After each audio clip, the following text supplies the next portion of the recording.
Tu portes une blessure que tu n'as jamais montrée à personne. Et c'est exactement là que Dieu veut commencer son œuvre. Ce que tu vas entendre aujourd'hui va changer quelque chose en toi pour toujours. Il y a quelque chose qui se passe en toi, même en ce moment. Une lutte silencieuse, invisible, mais terriblement réelle.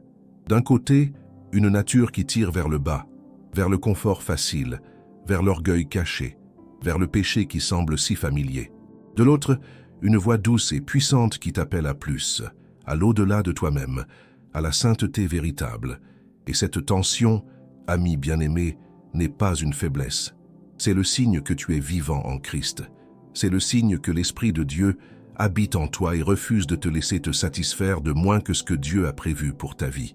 Cette lutte intérieure est une preuve de sa présence, pas une preuve de ton échec.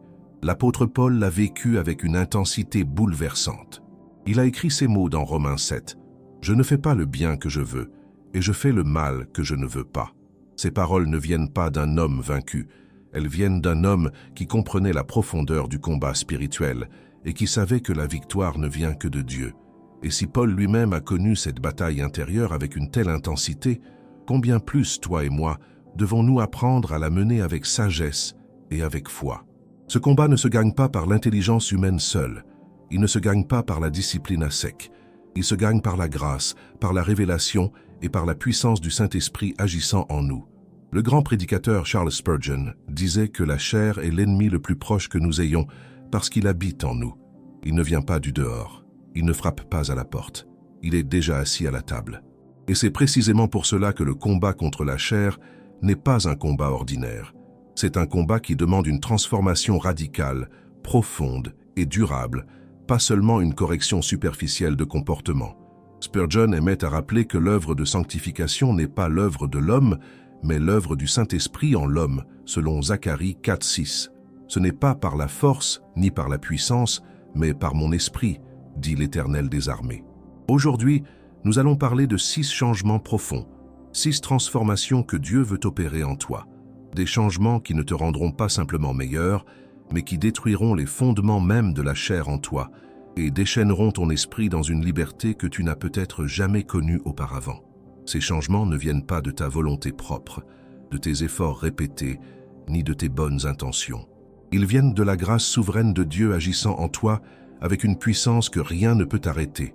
C'est lui qui commence l'œuvre, c'est lui qui l'accomplit, et c'est lui qui la portera jusqu'à son achèvement glorieux, comme l'affirme Philippiens 1:6. Comprends bien ceci, la chair ne mourra pas d'elle-même, elle ne se fatiguera pas toute seule. Elle ne capitulera pas simplement parce que tu t'es senti coupable ou parce que tu as répété une promesse que tu n'as pas tenue. Non, la chair doit être crucifiée. Paul l'affirme en Galates 5:24, « Ceux qui appartiennent à Jésus-Christ ont crucifié la chair avec ses passions et ses désirs. » Mais attention, crucifier la chair ne signifie pas te torturer ou vivre dans une tristesse perpétuelle. Cela signifie choisir, jour après jour, de mourir à ce qui te diminue pour vivre pleinement à ce qui t'élève. C'est un acte de foi, un acte d'amour profond, un acte de soumission volontaire à celui qui te connaît bien mieux que tu ne te connais toi-même. Pense à un jardinier attentif. Il ne déteste pas ses arbres lorsqu'il les taille avec soin. Au contraire, c'est précisément parce qu'il les aime qu'il coupe ce qui empêche leur croissance. Dieu opère de la même manière dans nos vies. Il ne détruit pas pour détruire. Il détruit pour construire quelque chose de plus grand, de plus pur, de plus conforme à l'image de son Fils. L'Écriture nous dit en 2 Corinthiens 3:18, « Nous tous qui, le visage découvert, contemplons comme dans un miroir la gloire du Seigneur, nous sommes transformés en la même image, de gloire en gloire par l'Esprit du Seigneur, de gloire en gloire. » Ce n'est pas une transformation brutale et instantanée, c'est un chemin de renoncement et de victoire progressive. Spurgeon nous enseignait que la gloire de Dieu se révèle non pas dans les temples de marbre, mais dans les cœurs brisés et reconstruits par sa grâce. Et c'est là, dans les profondeurs de ton âme, que Dieu veut commencer son œuvre aujourd'hui. Non pas demain, non pas quand tu te sentiras prêt. C'est maintenant, dans ta fragilité même, que sa puissance se manifeste. Peut-être que tu te retrouves dans cette situation familière où tu sais ce que tu devrais faire, mais quelque chose en toi résiste. Tu veux prier, mais la paresse est plus forte. Tu veux pardonner, mais l'amertume s'accroche. Tu veux avancer dans ta foi, mais la peur te paralyse et te retient là où tu es depuis bien trop longtemps. Ce n'est pas un manque de volonté. C'est l'expression d'une chair qui n'a pas encore été soumise à la puissance transformatrice de l'Esprit de Dieu. Et c'est exactement pourquoi nous sommes ici aujourd'hui. Parce que Dieu a une parole de libération pour toi à travers chacun de ces 6 changements. Une parole de victoire. Une parole qui va remuer ce qui dort en toi. Jean 8, 36 déclare avec une autorité absolue « Si donc le Fils vous a franchi, vous serez réellement libre. » Réellement libre. Pas partiellement, pas temporairement. Réellement. Et cette liberté commence par la transformation de l'intérieur, par la destruction de ce qui enchaîne et par le déchaînement de ce que Dieu a déposé en toi depuis l'éternité. Reste avec nous jusqu'à la fin de ce message, parce que chaque partie de ce que nous allons partager a le potentiel de changer quelque chose de profond en toi. Dieu parle encore. Il parle aujourd'hui. Et il n'a pas fini de faire de toi ce qu'il a toujours voulu que tu sois depuis le commencement des temps. Si ce canal est une bénédiction pour toi, abonne-toi maintenant et active les notifications pour ne manquer aucun message. Partage ce contenu avec quelqu'un qui en a besoin. Ensemble, nous grandissons dans la foi et dans la connaissance de Dieu. Et si ton cœur aspire à une intimité plus profonde avec lui, notre e-book 21 jours pour restaurer ton intimité avec Dieu t'attend dans le premier commentaire épinglé. Ce n'est pas simplement un livre. C'est un compagnon de voyage pour quiconque désire retrouver cette flamme vivante avec le Père. Je t'invite à le découvrir aujourd'hui. Le premier changement que Dieu veut opérer en toi, c'est la transformation de ton regard. Non pas de tes yeux physiques, mais de la façon dont tu perçois la réalité qui t'entoure. La chair voit le monde à travers le prisme de ce qui est visible, immédiat et confortable. Mais l'esprit, lui, voit à travers le prisme de l'éternel. Et ce changement de regard est le fondement sur lequel tous les autres reposent. Pendant trop longtemps, beaucoup de croyants ont vécu leur foi comme une religion de surface.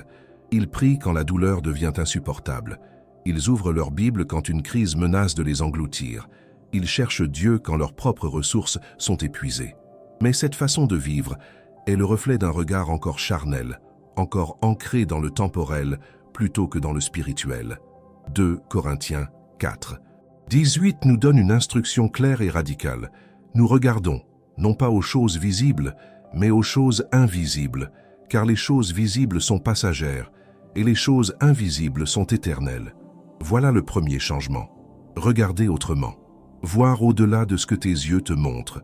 Voir ce que la foi révèle, là où la chair ne peut pas aller. Ce changement commence dans le silence. Il commence dans les moments où tu choisis de te tourner vers Dieu avant de te tourner vers les réseaux sociaux, les nouvelles du jour ou les opinions des hommes. Il commence quand tu décides que la parole de Dieu a plus d'autorité sur ta vie que les circonstances que tu traverses, aussi difficiles soient-elles. Pense à Élisée et à son serviteur dans 2 Rois 6. L'armée ennemie avait entouré la ville pendant la nuit. Le serviteur se leva le matin, vit les soldats, les chevaux et les chars partout autour d'eux, et fut saisi d'une terreur paralysante. Mais Élisée pria, « Éternel, ouvre ses yeux pour qu'il voie. » Et les yeux du serviteur s'ouvrirent. Il vit la montagne remplie de chevaux et de chars de feu autour d'Élisée. La réalité spirituelle était là depuis le début. Elle n'a pas changé. Ce qui a changé, c'est le regard. Et dans ta vie, Dieu veut opérer ce même miracle. Il veut t'ouvrir les yeux pour que tu vois que tu n'es jamais seul, jamais abandonné, jamais sans ressources. Il veut que tu vois sa présence, là où tu ne voyais que l'absence. Le deuxième changement concerne le langage de ta bouche. Proverbe 18, 21 déclare que la mort et la vie sont au pouvoir de la langue. Ce n'est pas une métaphore poétique, c'est une loi spirituelle, avec des conséquences réelles, visibles et mesurables dans ton quotidien.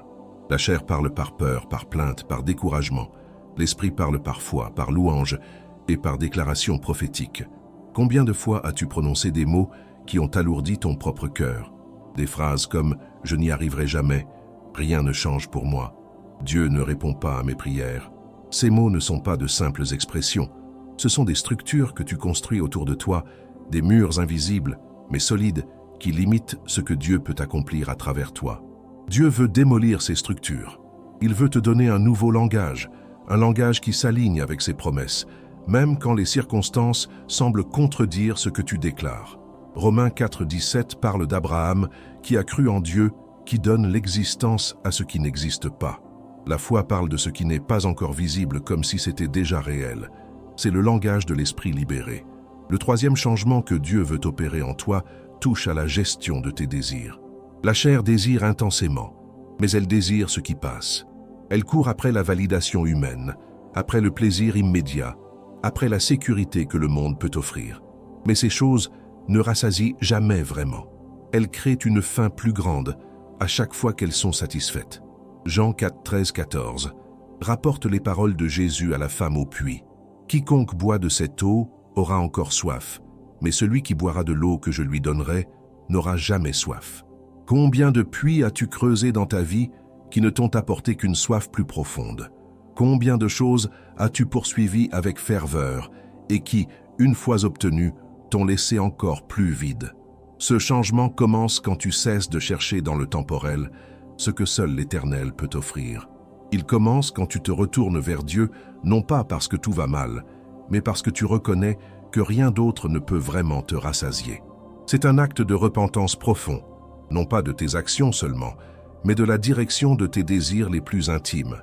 Le quatrième changement est celui de ta réponse à la souffrance. La chair fuit la douleur. Elle l'évite, la noie, la nie ou la projette sur les autres.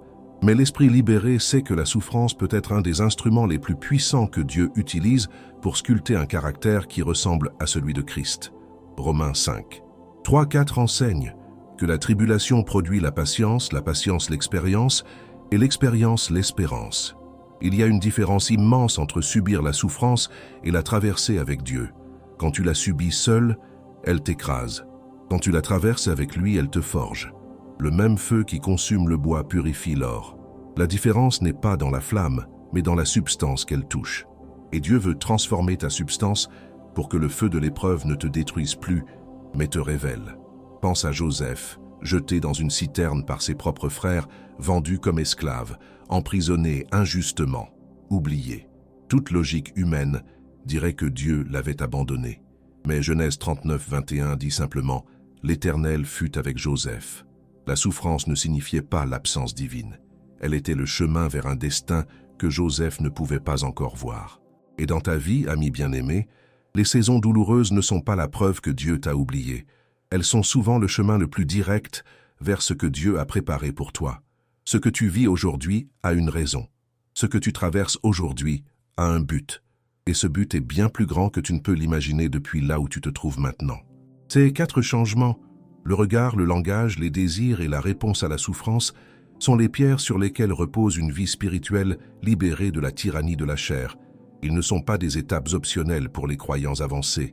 Ils sont essentiels pour quiconque veut marcher dans l'appel de Dieu avec puissance et avec fruit dans chaque domaine de son existence. Nous avons vu comment Dieu veut transformer ton regard, renouveler le langage de ta bouche, purifier tes désirs et changer ta réponse face à la souffrance. Ces 4 premiers changements sont déjà d'une profondeur immense, mais il en reste 2, et ce sont peut-être les plus intimes, les plus délicats et les plus libérateurs de tous, parce qu'ils touchent à des endroits que la plupart des croyants n'osent jamais vraiment exposer à la lumière de Dieu. Le 5e changement concerne la transformation de tes relations. La chair cherche des relations qui la confortent, qui valident ses choix, qui l'approuvent sans la confronter. Elle fuit les liens qui demandent de la profondeur, de la vérité et de la responsabilité mutuelle. Elle préfère la surface agréable à la profondeur inconfortable. Mais un esprit libéré ne peut pas se satisfaire de liens superficiels parce que Dieu l'a créé pour la communauté authentique. Proverbe 27. Tei 7 dit « Le fer aiguise le fer et l'homme aiguise le visage de son ami ». Cette image est puissante. Pour qu'une lame soit aiguisée, il faut du frottement. Il faut la résistance d'une autre surface. Il ne peut pas y avoir d'affûtement sans contact difficile, sans friction réelle. Et pourtant, c'est ce frottement-là qui produit le tranchant, la précision, l'efficacité dans le service de Dieu. Pense à ceux qui t'entourent aujourd'hui. Est-ce que tes relations les plus proches t'appellent à devenir meilleur? Est-ce qu'elles te poussent vers une plus grande obéissance à Dieu? Ou est-ce qu'elles t'encouragent à rester exactement là où tu es, à maintenir une foi confortable, sans exigence de croissance ni de changement véritable? Ce sont des questions que beaucoup évitent, mais que Dieu te pose avec amour aujourd'hui. La Bible ne présente jamais la foi comme un chemin solitaire. Hébreux 10, 24-25 nous exhorte à nous considérer les uns les autres pour nous exciter à l'amour et aux bonnes œuvres, et à ne pas abandonner notre assemblée. Ce n'est pas une suggestion secondaire, c'est une instruction fondamentale pour la santé spirituelle. L'isolement nourrit la chair, la communauté authentique la combat. Il y a une autre dimension à ce changement de relation qui est souvent négligée, c'est la question du pardon. La chair tient des registres. Elle se souvient de chaque blessure, de chaque trahison, de chaque injustice reçue. Elle catalogue et conserve les offenses comme des trophées douloureux. Mais un esprit libéré sait que le pardon n'est pas un cadeau que tu fais à ceux qui t'ont blessé. C'est un cadeau que tu te fais à toi-même. Matthieu 6, 14, 15 est sans ambiguïté sur ce point. Si vous pardonnez aux hommes leurs offenses, votre Père céleste vous pardonnera aussi. Mais si vous ne pardonnez pas aux hommes, votre Père ne vous pardonnera pas non plus vos offenses. Ces paroles de Jésus ne sont pas une menace. Elles sont une révélation du fonctionnement du cœur humain et de la grâce divine. Un cœur fermé au pardon est un cœur fermé à la grâce. Peut-être que tu portes aujourd'hui le poids d'une blessure ancienne, un mot dit par quelqu'un en qui tu avais confiance, une trahison dans ta famille, une injustice dans ton église, une douleur qui s'est cristallisée au fil du temps, en une amertume qui colore tout ce que tu vis. Et tu t'es peut-être dit que tu avais le droit de garder cette douleur parce qu'elle était réelle et que ce qui t'a été fait était injuste. Et oui, la douleur était réelle. L'injustice était réelle. Personne ne te demande de nier ce que tu as vécu. Mais Dieu te demande aujourd'hui de lui remettre ce fardeau, parce que l'amertume que tu gardes ne punit pas celui qui t'a blessé. Elle ne fait que te garder prisonnier d'un passé que Christ est venu racheter. Éphésiens 4, 31, 32 dit que toute amertume, toute animosité, toute colère, toute clameur, toute calomnie et toute espèce de méchanceté disparaissent du milieu de vous. Soyez bons les uns envers les autres, compatissants, vous pardonnant réciproquement, comme Dieu vous a pardonné en Christ. Le 6e changement, et peut-être le plus décisif de tous, est la transformation de ton identité. Au plus profond de ta lutte contre la chair, il y a une question fondamentale que la chair essaie de répondre à sa manière. Qui suis-je vraiment? La chair répond à cette question à travers les réussites, les échecs, les opinions des autres, les comparaisons, les blessures passées et les peurs présentes. Et cette réponse-là change constamment, parce qu'elle dépend de choses qui changent constamment. Mais l'Esprit de Dieu répond à cette question d'une manière radicalement différente, stable et immuable. 1 Jean 3, 1 déclare « Voyez quel amour le Père nous a témoigné pour que nous soyons appelés enfants de Dieu. Enfants de Dieu, pas serviteurs, pas sujets, pas esclaves, enfants, héritiers, porteurs de son image, appelés à son ressemblance, destinés à sa gloire. » Cette vérité, lorsqu'elle descend de la tête dans le cœur, change absolument tout. Elle change la façon dont tu te lèves le matin. Elle change la façon dont tu réagis à l'échec. Elle change la façon dont tu pries, dont tu sers, dont tu aimes. Parce que celui qui sait vraiment qui il est en Christ ne se bat plus pour prouver sa valeur. Il vit simplement à partir d'une valeur qui lui a été donnée gratuitement, par grâce, par la croix de Jésus. Tant que ton identité reste ancrée dans la chair, tu vivras dans la peur permanente de ne pas être assez, pas assez bien, pas assez fort, pas assez sain. Et cette peur-là est un terreau fertile pour tous les péchés de la chair, parce qu'un cœur qui doute de sa valeur cherchera toujours à la combler par des substituts. Mais quand tu sais que tu es aimé, choisi, adopté, scellé par le Saint-Esprit, selon Éphésiens 1, 13, la tentation perd une grande partie de son pouvoir sur toi. Cette transformation de l'identité n'est pas une déclaration que tu répètes mécaniquement chaque matin pour te convaincre. C'est une révélation que l'Esprit de Dieu grave progressivement dans les couches les plus profondes de ton être. C'est une œuvre de sa grâce, pas de ta performance. Et plus tu passes de temps en sa présence, plus cette vérité devient non plus une chose que tu crois par effort, mais une chose que tu sais par expérience. Ces 6 changements de ton regard, de ton langage, de tes désirs, de ta réponse à la souffrance, de tes relations et de ton identité forment ensemble un portrait complet de ce que Dieu veut faire en toi. Ils ne sont pas indépendants les uns des autres. Ils s'alimentent mutuellement, se renforcent, se soutiennent dans une danse de transformation continue. Et ensemble, ils décrivent l'œuvre glorieuse de sanctification que Dieu commence et qu'il s'engage à conduire jusqu'à son terme parfait. Nous avons maintenant contemplé les 6 changements que Dieu veut opérer en toi, mais il y a une question que ton cœur pose peut-être en silence, Une question légitime et profondément humaine. Comment est-ce que tout cela se produit concrètement dans ma vie de tous les jours? Parce qu'il est possible d'être ému par une parole, de ressentir une conviction profonde pendant un message et de retourner chez soi exactement comme on était venu. L'émotion seule ne transforme pas. La conviction seule ne suffit pas. Il faut quelque chose de plus. Ce quelque chose de plus, c'est la coopération active de ta volonté avec l'Esprit de Dieu. Dieu ne transforme pas des marionnettes. Il transforme des fils et des filles qui choisissent chaque jour de s'abandonner à son œuvre en eux. Philippiens 2, 12-13 exprime ce paradoxe magnifique avec une précision remarquable. Travaillez à votre salut avec crainte et tremblement, car c'est Dieu qui produit en vous, et le vouloir et le faire selon son bon plaisir. C'est lui qui agit. Mais tu dois coopérer. Cette coopération commence par la discipline spirituelle, non pas comme une obligation pesante que tu accomplis pour mériter la faveur de Dieu, mais comme un espace que tu lui ouvres délibérément et avec joie. La prière n'est pas un devoir. C'est une invitation à entrer dans la présence de celui qui t'a créé et qui t'aime avec un amour que ton esprit ne peut pas entièrement saisir. La lecture de la parole n'est pas une case à cocher. C'est le pain quotidien de ton âme. Psaume 119, 11 dit « J'ai serré ta parole dans mon cœur afin de ne pas pécher contre toi. » Remarque bien le mot « serré ». Pas simplement lu, pas simplement entendu. Serré, gardé précieusement, logé profondément. C'est l'image d'une personne qui ne se contente pas de croiser la parole de Dieu, mais qui en fait le fondement vivant de chaque pensée, de chaque décision et de chaque réaction face à la vie. La chair déteste la discipline. Elle la perçoit comme une privation, comme une punition, comme une restriction de sa liberté.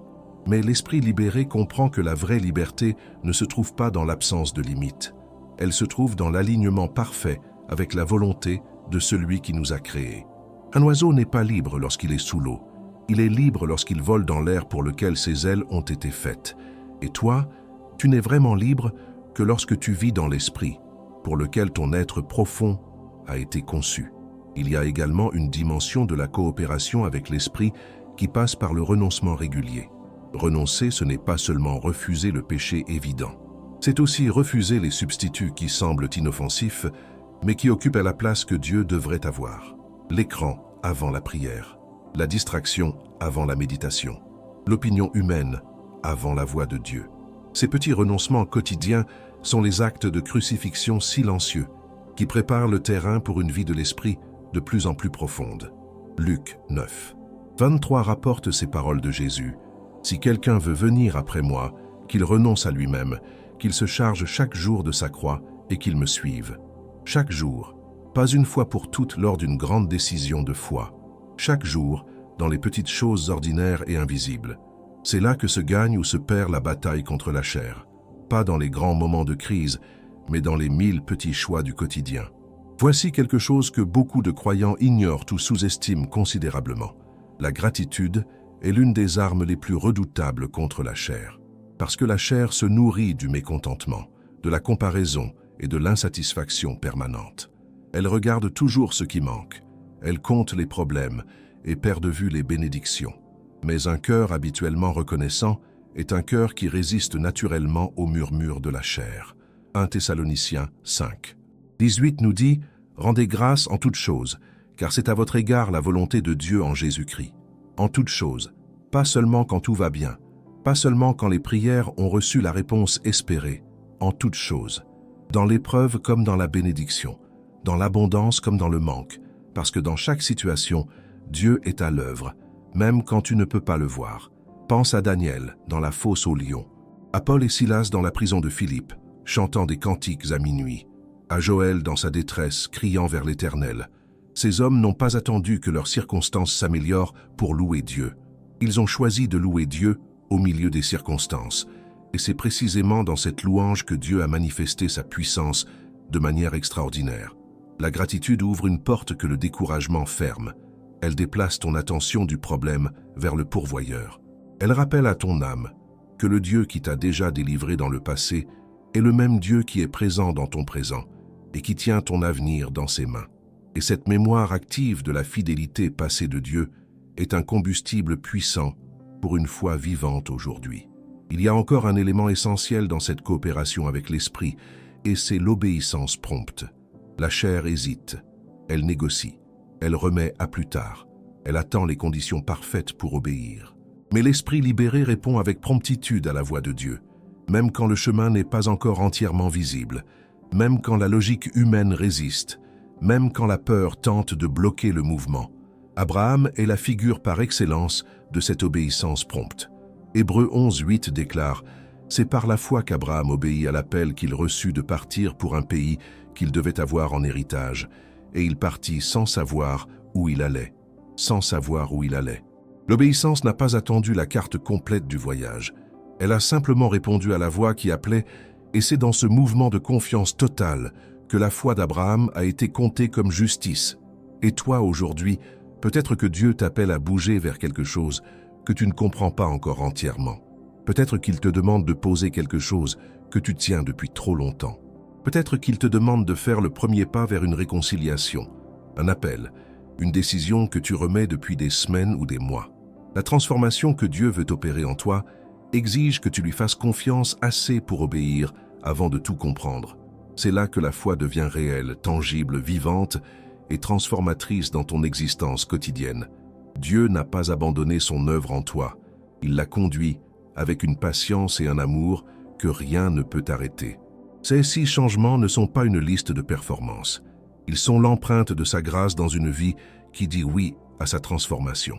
Continue de lui faire confiance. Continue d'avancer, même à petits pas. Car celui qui a commencé cette bonne œuvre en toi la rendra parfaite. Merci d'avoir regardé ce message jusqu'à la fin. Si ce contenu a touché ton cœur, abonne-toi à la chaîne, laisse un commentaire et partage avec quelqu'un qui en a besoin. Les prochaines vidéos qui apparaîtront sur ton écran continueront de t'édifier. Et si tu veux approfondir ton intimité avec Dieu, notre e-book 21 jours pour restaurer ton intimité avec Dieu t'attend dans le premier commentaire épinglé. Que Dieu te bénisse abondamment.